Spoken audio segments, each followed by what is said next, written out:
Bonjour à tous, j'espère que vous êtes tous très bien. Aujourd'hui, on se retrouve pour l'analyse de la dernière ronde de National 1 adulte de l'année. J'ai donc analysé l'avant-dernière contre Frédéric Clément, classé 2250, il y a quelques jours. J'avais fait match nul avec les Blancs. Et aujourd'hui, j'ai encore une fois les Blancs. Je joue contre Grishko Vitali, un joueur classé 2290, maître feed ukrainien. Pour cette partie, j'ai quelques petites infos pour me préparer. On rentre le soir à l'hôtel. Il est environ 23 heures. J'essaie de regarder un peu vite fait sur mon ordi ce qu'il peut potentiellement jouer. Je suis pas sûr de le jouer lui. Je peux jouer lui ou Thorsten Hobb. Et franchement, Thorsten Hobb, le grand maître, que j'avais déjà joué dans le Road to FM, j'avais vraiment fait une prépa de fou. Je m'étais bien préparé pendant très très très longtemps. Parce qu'en fait, il joue quelque chose de pas très bon. Il joue le même système à chaque fois, du coup, si t'es bien préparé, tu peux prendre un beau petit avantage. Et du coup, j'avais vraiment à fond préparé contre lui. Et Grishko Vitali, je vais juste regarder un peu mes lignes rapidement. Du coup, malheureusement, je te montre Vitali Grishko. Mais ok, c'est parti. N'hésitez pas à liker la vidéo, vous abonner à la chaîne si c'est pas encore fait, mettre un petit commentaire. Clairement, quand je vois l'appariement, je me dis, faut bien terminer l'année par une victoire. Pour bien terminer l'année de National 1. Et j'envoie donc E4. Mon adversaire répond C5. J'envoie cavalier F3. Et il joue cavalier C6. Ok. Euh, Ici, j'hésite. J'hésite. Alors, j'ai hésité avant la partie. Au moment où je joue la partie, je savais ce que je comptais jouer. Mais pendant que je me préparais, j'ai hésité sur ce que je comptais jouer. Et j'ai finalement décidé d'ouvrir la position. Je joue donc une sicilienne ouverte, D4. Il fait donc pion prend, cavalier prend, cavalier F6, cavalier C3, et il décide de venir jouer. Peut-être la Schneef. Oula, on y va. Sveshnikov. Sveshnikov. Avec E5. Donc ici, bien sûr, la théorie, c'est cavalier DB5, avec le cavalier en A3, D5, etc. Mais encore une fois, comme contre Dalo d'Orient, ça m'avait plutôt bien réussi. Je décide d'envoyer plutôt cavalier F5. C'est le coup que j'avais envoyé contre le maître feed d'Orient Dalo, classé 2300 et quelques. Et j'avais gagné avec ce coup. Et je me dis, je vais le retenter, ce cavalier F5 qui est pas du tout théorique, mais qui n'est pas, pas non plus une erreur. Mon adversaire envoie donc D5, avec l'idée de dévier mon pion et venir récupérer le cavalier. Je fais donc pion prendre D5. Il récupère mon cavalier. Je récupère le sien. Ici, il y a deux variantes. Il y a dame prend D1 et il y a pion prend C6. Dorian Dallot m'a joué pion prend C6. Vitali Grishko envoie aussi D prend C6. Je joue donc dame F3. Je connais encore cette position. Et mon adversaire va me surprendre ici. Il y a encore pas mal de parties dans cette position. Avec dame D7. Et mon adversaire va me jouer dame C8. Un coup qui a été un peu joué, je crois une dizaine de fois, mais où il y a énormément de victoires blanches. Et ça a été joué, mais par des joueurs d'un niveau modeste, d'un niveau à moins de 2300, où il y en a un à 25, mais sinon c'est surtout des 23 et moins. Du coup, c'est pas forcément un coup très bon, normalement, dame C8. Et j'essaye de me rappeler pourquoi dame C8, c'est quoi la différence entre dame C8 et dame D7. Et au moment de la partie, je me dis, mais en fait, dame C8, c'est mieux que dame D7. Parce que dans la plupart des variantes, je vais libérer mes deux fous, je vais roquer, et je vais mettre une tour en D1. Et avec la dame en D7, les noirs vont donc perdre un temps à la rebouger. Donc s'il fait direct dame C8, il défend son pion C6, il défend son fou F5, et il perdra pas un temps quand je ferai tour D1. Je me dis, mais alors, soit je connais mal et j'ai totalement oublié de regarder dame C8 qui est le meilleur coup, soit je rate une idée évidente. Après 5-10 minutes de réflexion, je comprends pas, et je me dis, ok, je vais juste me développer comme d'habitude.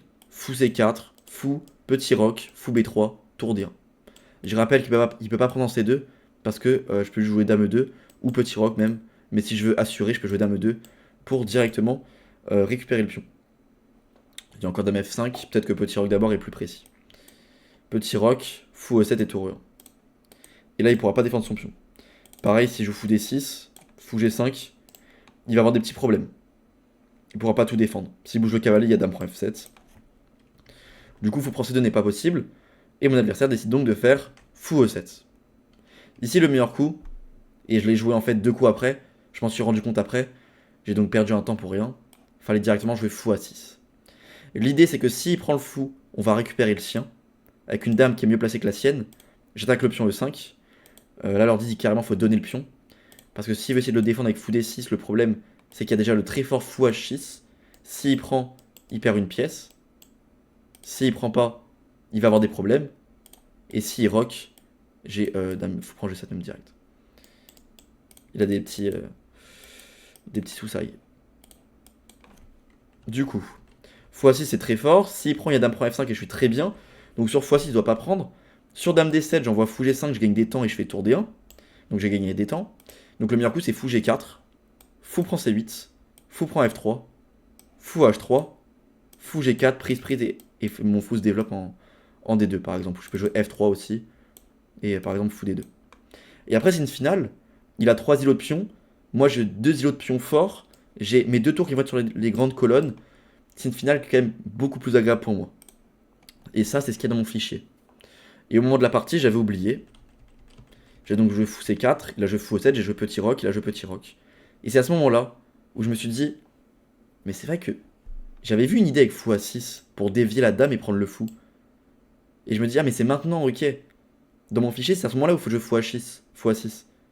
Et puis je me dis, mais en jouant fou C4, j'ai juste perdu un temps en fait. Donc là, je reviens dans ma tête de cours précédent et je me dis, mais en fait, j'aurais dû jouer au 10e coup fou A6. Parce que s'il prend, j'ai dame prend F5 et le pion E5 est mal défendu.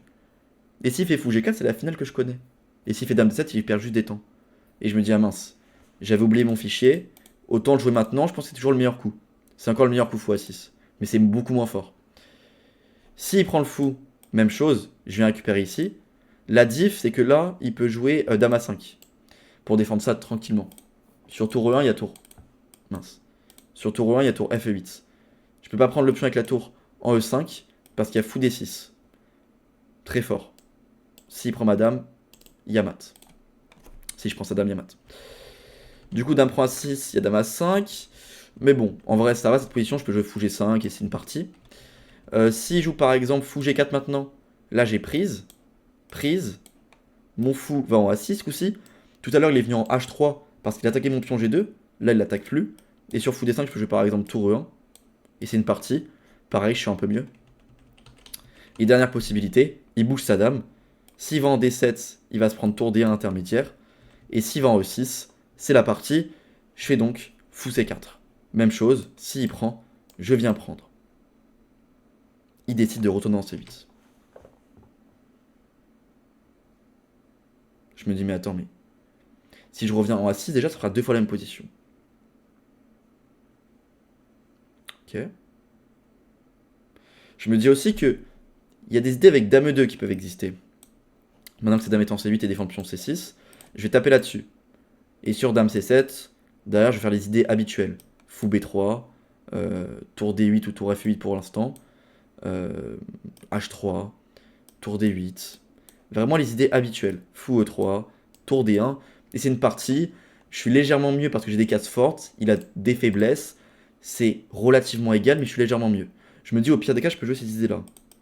Mais je me dis, on va faire un petit dernier tour. J'envoie fou A6. Il revient en E6. Ok. Je reviens en C4. S'il revient en C8, j'aurai le choix entre faire fou A6, match nul, et faire l'idée avec dame E2 que je viens de dire. Je me dis, mais c'est bizarre. Pourquoi il compte faire nul aussi rapidement? Alors certes, son équipe joue le maintien, et sur les autres échiquiers, on est vraiment venu avec une équipe très faible. Je joue au premier échiquier, donc c'est vraiment que l'équipe est très faible aujourd'hui. Donc il peut se dire, j'assure mon match nul avec les noirs.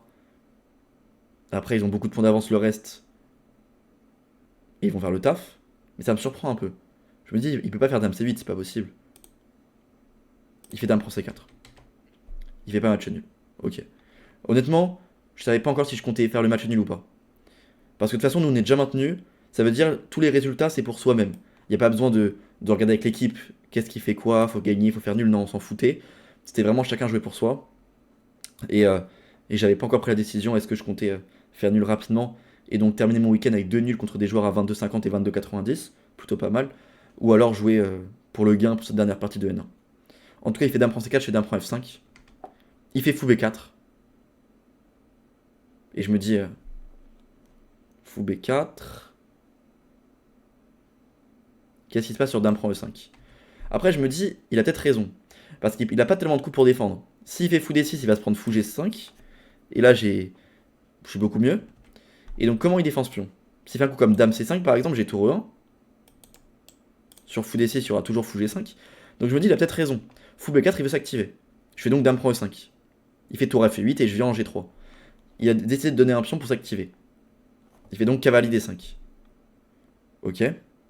Cavalier D5, l'idée c'est si je fais fou D2, il va venir tout ramasser comme ça. Et faire tour E2 à la fin. Tour AC1. Et il va ramener sa tour, peut-être pas direct, je sais pas. Mais en tout cas, il va essayer de jouer actif comme ça. Et si je fais cavalier prend D5, c'est assez joli. Fallait faire attention. Parce qu'à ce moment-là, en plus, il s'est levé un peu en mode dépité. Je pense qu'il a dû. En fait, je sais pas. Je pense, ce que je pense, c'est qu'il a voulu essayer de me faire croire que je pouvais juste faire cavalier prend D5, qu'il allait reprendre et que j'avais un pion de plus. Et donc il était un peu dépité. Sauf que si je prends le cavalier en D5, il y a dame prend F1, roi prend F1 et échec et mat. Ça serait ballot de se prendre ça. Du coup, bien sûr, c'était vu. Et je décide d'envoyer des coups aussi actifs. Je compte pas jouer passif et tenir mon match nul. J'envoie fou H6. Je menace des petits mats. Je vais donc l'obliger à faire fou prend C3 pour défendre. Parce que s'il fait G6, c'est très passif. Et là, par contre, je peux faire cavalier prend D5. Dame prend F1, je pourrais prendre de la tour. Je suis gagnant. Il fait donc fou prend C3. Je fais pion prend. Il fait dame prend. Pas le choix. Je fais dame prend. Il fait cavalier prend. Mon fou est attaqué, je fais donc fou D2. Il fait cavalier E2, je fais roi H1. Il revient en D4. Ok. Je fais donc C3 pour défendre mon pion, il fait tour E2. Si je prends le cavalier, il va commencer à être très actif. Je décide donc plutôt de faire tour à D1 et défendre mon fou. Il fait cavalier E6. J'ai envie de bouger mon fou D2 qui est cloué, je fais donc A3 pour pouvoir le bouger. Je rappelle que le tandem tour fou c'est meilleur que tour cavalier. Cependant, mon fou est mauvais. Pour l'instant, il est assez passif, donc il faut réussir à l'activer. Mais c'est compliqué parce que son cavalier est bien placé et contrôle beaucoup de cases de mon fou qui sont importantes. Il fait donc tour D8, il menace de gagner la pièce, je fais donc fou E3 et il vient échanger une fois pour aller ensuite en A2. Pas de problème, j'avais calculé. Je fais donc fou prend A7, il ramasse et je reviens en D4. Bien sûr, je m'étais rendu compte qu'il pouvait pas jouer C5 pour essayer de m'enfermer mon fou et gagner le pion C3 parce que j'ai fou prend C5. S'il reprend, il y a échec et mat. Et s'il prend, c'est juste totalement égal. Il fait donc cavalier prend D4. Je fais C prend D4. Ok. J'ai un 3 contre 3, totalement symétrique. Les rois à la même place. Une tour à peu près pareille. Juste deux pions qui ne sont pas en face. Il fait roi F8, je fais G3. Je vais ramener mon roi et éviter les mates du couloir. Il fait roi E7, je fais tour B1. Il faut que j'active mes pièces. Comme ça, s'il fait roi E6, je pourrais jouer tour B7. Et l'empêcher de se rapprocher. S'il décide de jouer par exemple tour D3, j'allais faire tour C7. S'il prend ça, je prends ça. S'il défend ça, je ramasse ça. Il prend, je prends. Donc sur tour B1, il fait donc tour A7 pour défendre. Je fais donc roi G2, il fait roi D6. Je fais tour B8, je m'infiltre. Sur roi D5, j'ai tour là. Il fait donc tour D7 d'abord, mais je fais donc tour C8. Il fait roi D5 et je fais roi F3. S'il prend, je prends. Il fait donc tour D6 pour garder son pion. Pas de problème, roi E3. Il veut passer son roi, tour C7. Il fait donc tour E6, roi D2. Parce que s'il prend, je ramasse F7. Il fait donc tour F6 pour défendre. Je reviens en E3. S'il revient, je reviens. Il revient, je reviens. Il se rend compte que il peut pas tellement jouer le gain. Enfin, il peut pas faire ce qu'il comptait faire.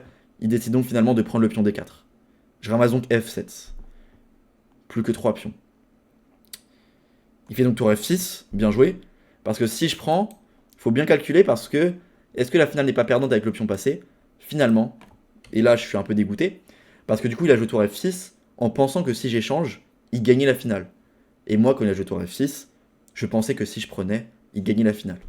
En fait, c'est égal cette finale-là. Si je l'avais su, j'aurais peut-être fait pion prend. Parce qu'ici, je peux jouer H3, disons C5, H4, Roi E4. Parce que s'il pousse son pion, il n'y a aucun intérêt. Je vais faire H5, C3, Roi C2. Je sais pas, disons, il veut me bloquer. Ça, ça, ça, ça, ça, ça. Ok. Bon, en fait, à la fin, je vais ramener mon roi et c'est pion H. C'est donc match nul. Je vais suivre son roi et c'est nul. Du coup, en fait, s'il s'amuse à pousser son pion, je vais juste venir échanger, et dès qu'il ramène son roi, je récupère son pion et je suis, et c'est pion H.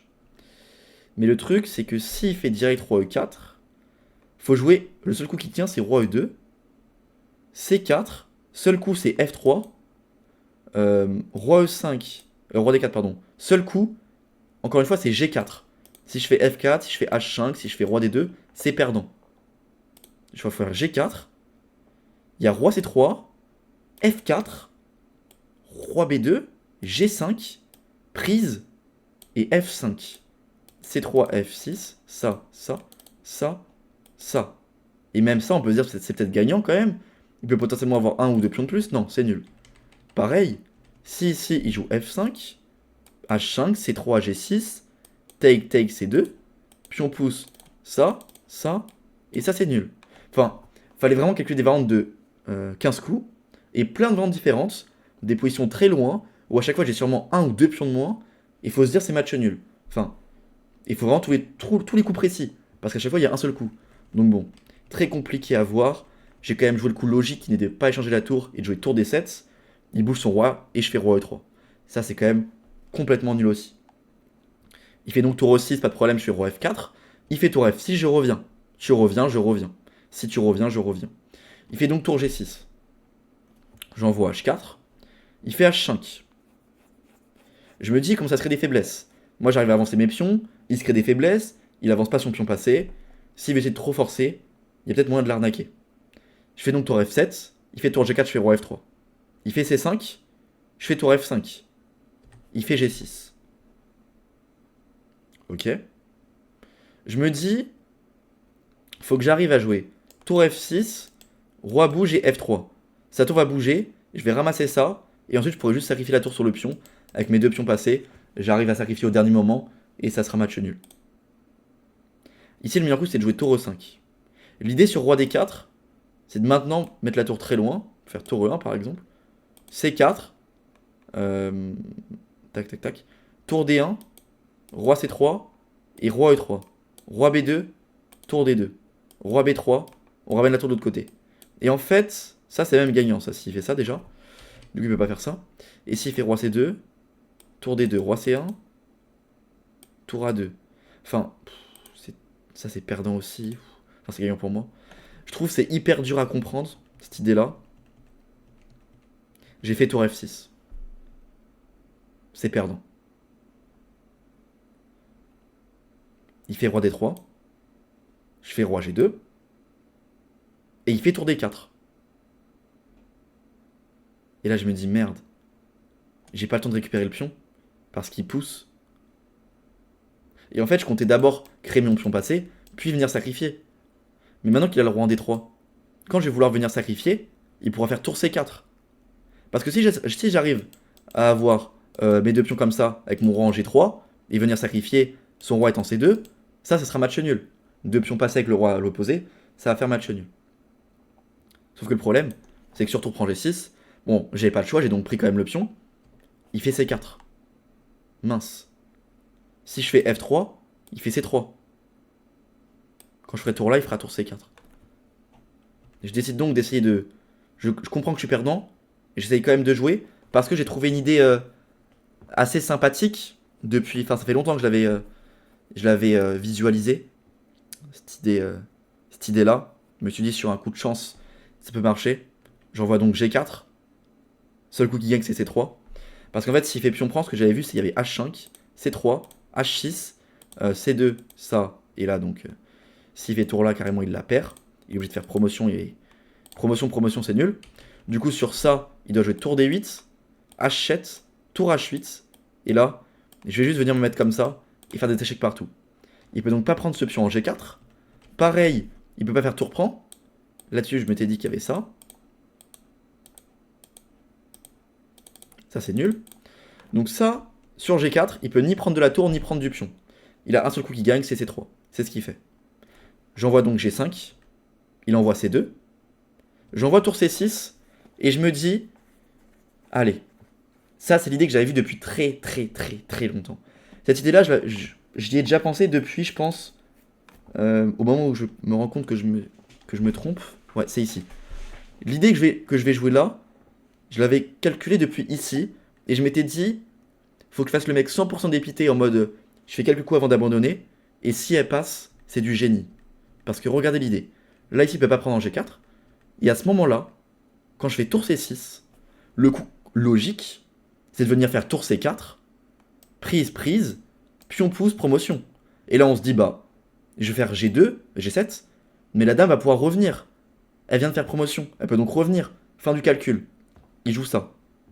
Sauf que c'est match nul tour C4. Parce que sur tour C4, il y a tour prend, c'est même mieux pour moi. Prise, pion pousse, promotion, G7. La dame ne peut plus revenir. G5 c'est contrôlé. La case C4 est contrôlée. La case C8 est contrôlée. Il n'a aucune case, aucun échec. J'ai donc un pion de plus. Si je lui aurais calé ça, ça aurait été l'arnaque du siècle, la tactique du siècle. Malheureusement, il s'en est rendu compte, mais franchement, il me l'a dit à la fin, il l'avait pas vu dès le début, il s'en est rendu compte un peu sur le moment. Je pense ça en blitz ou en rapide ça passe, ou vraiment sur un gros height note. Malheureusement, c'est National 1, donc il y a un incrément d'une demi-heure au 40e coup. Mais c'est dommage, du coup, bon, il fait donc tour G4. Il force mon roi à se décaler, et il fait maintenant tour C4. La différence, c'est que maintenant, il aura la case G1 pour contrôler. Je pouvais pas faire roi H2, parce que pareil, il peut juste faire tour C4. Prise, ça, échec, et revenir. Je fais donc roi F3, il fait tour C4, et j'abandonne. J'abandonne parce que si je prends la tour, il reprend, je fais G6, il fait promotion, je fais G7, et il revient en J1 pour contrôler la case de promotion. Dégoûté de cette partie, j'étais dépité. J'avais fait une bonne partie jusqu'à là, j'avais pas trop eu de soucis, et malheureusement, dans la finale, j'ai eu une mauvaise décision. Et j'ai pas eu non plus beaucoup de réussite. À beaucoup de moments, j'aurais pu annuler beaucoup plus facilement que ça. J'ai voulu un peu me casser la tête. J'aurais pas dû. Il a donc fait 99,3 de précision. Grosse partie. J'ai fait 92,2. J'ai fait une erreur, une imprécision. On va voir où sont-elles. Donc tout ça, c'était théorique. Là, il fallait donc jouer fou A6 au lieu de fou C4.